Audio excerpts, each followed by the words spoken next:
पुढे काय भविष्य आहे? ते फक्त एकालाच टार्गेट करून का चालले? ठीक आहे, ते तर आहेतच, पण अजून बरेच लोक आहेत ना जबाबदार त्या सगळ्या पराक्रमाला.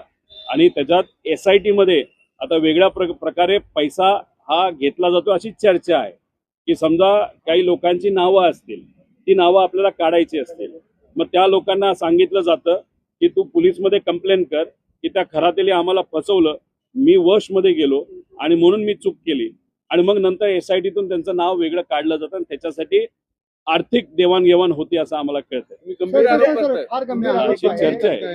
याच्या आधी मी बोललोय, याच्या आधी मी ट्विट केले, याच्या आधी बोललेलो आहे.